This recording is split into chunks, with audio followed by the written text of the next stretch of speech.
এবারে পাহাড়ের জ্বালানির সংকট নিয়ে জানব। বান্দরবান থেকে জানিয়েছেন সহকর্মী ইয়াসিনুল হাকিম।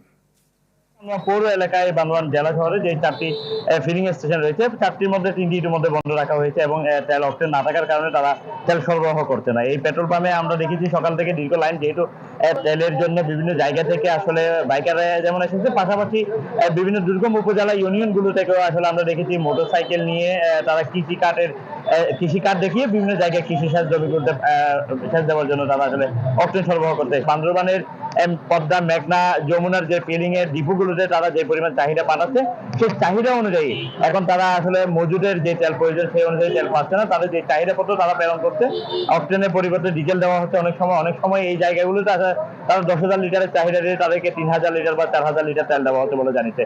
তবে বান্দরবানের যে সাংগ্রাই উৎসবকে কেন্দ্র করে বৈশাখী সাংগ্রাই বিশু এবং বাংলা নববর্ষকে কেন্দ্র করে ব্যাপক পরিমাণে পর্যটকের সমাগম যেমন হবে, পাশাপাশি বিভিন্ন পাড়াগুলোতে উৎসব থাকার কারণে তেলের একটা তীব্র সংকট দেখা দিতে পারে বলে এখানকার ফিলিং স্টেশনের মালিকরা আমাদেরকে জানিয়েছে। তবে আমরা জেলা প্রশাসন এবং পুলিশ প্রশাসনের সাথে কথা বলেছি, তারা যেটি বলছে তারা একটা শৃঙ্খলার মাধ্যমে তেল বিতরণের বিভিন্ন ফিলিং স্টেশনগুলোকে জানিয়েছে এবং এই পর্যায়ে আসলে বিভিন্ন শিডিউলে তেল দেওয়া হলো, কিন্তু মানুষের যে পরিমাণ চাহিদা সেই পরিমাণ চাহিদা অনুযায়ী মানুষ তেল না পাওয়ার খুব আসলে আমাদেরকে জানিয়েছে। তবে কর্তৃপক্ষ যেটি জানাচ্ছে, মানুষ আসলে অবৈধভাবে তেল মজুত করার কারণে হয়তো বা এই ধরনের তেলের একটি সংকট তৈরি হচ্ছে। তবে অবৈধ মজুতদারদের বিরুদ্ধে জেলা প্রশাসনের পক্ষ থেকে বিভিন্ন জায়গায় মোবাইল কোর্ট পরিচালনা করা হচ্ছে এবং তারা যেটি জানিয়েছে, এইভাবে যে নিয়মতান্ত্রিকভাবে তেল বিক্রি করা হচ্ছে, এইভাবে যদি ধারাবাহিকতা থাকে তাহলে যে সংকটের একটা মহামারী ধারণ করার কথা সেটি অনেকটা আসলে কমিয়ে আসবে বলে জানিয়েছে। তবে বান্দরবানের যে 4টি ফিলিং স্টেশন রয়েছে সবারই একটি অভিযোগ, তারা বান্দরবানের একটি জেলা শহর যে পরিমাণ তেলের চাহিদা রয়েছে, ডিপোগুলিতে পদ্মা, মেঘনা, যমুনা থেকে আসলে সেই পরিমাণ তেল সরবরাহ না করার কারণে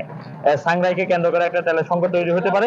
এটিকে বিশেষ বিবেচনা করে বান্দরবান, রাঙ্গামাটি, খাগড়াছড়ির যে ফিলিং স্টেশন আছে সেখানে সাংগ্রাই এবং বৈশাখী বিশু এবং বাংলা নববর্ষকে কেন্দ্র করে তেলের যে অতিরিক্ত চাহিদা দেওয়া হয়, তাহলে কিন্তু এখানে তেলের সংকটটা তারা অনেকটা আসলে মিটাতে পারবে বলে জানিয়েছে।